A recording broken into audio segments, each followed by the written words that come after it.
பாஸ்கா காலம் 3வது வாரம் புதன்கிழமை. முதல் வாசகம் திருத்தூதர் பணிகள் நூலிலிருந்து வாசகம். அதிகாரம் 8, 1 முதல் 8 முடிய. அந்த நாள்களில் எருசலேம் திருச்சபை பெரும் இன்னலுக்கு உள்ளாகியது. திருத்தூதர்களை தவிர மற்ற அனைவரும் யூதேயா சமாரியாவின் நாட்டுப்புறமெங்கும் சிதறடிக்கப்பட்டு போயினர். இறைப்பற்று உள்ள மக்கள் ஸ்தேவானை அடக்கம் செய்து அவருக்காக மாரடித்து பெரிதும் புலம்பினர். சவுல் வீடு வீடாய் நுழைந்து ஆண்களையும் பெண்களையும் இழுத்து கொண்டு போய் அவர்களை சிறையில் அடைக்கச் செய்தார். இவ்வாறு அவர் திருச்சபையை அழித்து வந்தார்.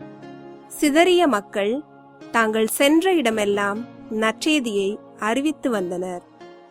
பிலிப்பு சமாரியா நகர் சென்று அங்குள்ள மக்களுக்கு மெசியாவை பற்றி அறிவித்தார். பிலிப்பு சொன்னவற்றை கேட்டும் அவர் செய்த அரும் அடையாளங்களை கண்டும் வந்த திரளான மக்கள் ஒரு மனத்தோடு அவருக்கு செவி சாய்த்தனர். ஏனெனில் பலரை பிடித்திருந்த தீய ஆவிகள் அவர்களிடமிருந்து உரத்த குரலுடன் கூச்சலிட்டு கொண்டே வெளியேறின. முடக்குவாதமுற்றோர், கால் ஊனமுற்றோர் பலரும் குணம் பெற்றனர். இதனால் அந்நகரில் பெரும் மகிழ்ச்சி உண்டாயிற்று. இது ஆண்டவர் வழங்கும் அருள்வாக்கு.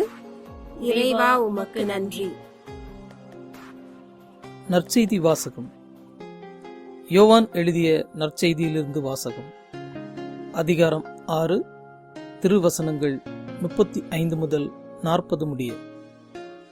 அக்காலத்தில் இயேசு மக்கள் கூட்டத்தை நோக்கி, வாழ்வு தரும் உணவு நானே. என்னிடம் வருபவருக்கு பசியே இராது. என்னிடம் நம்பிக்கை கொண்டிருப்பவருக்கு என்றுமே தாகம் இராது.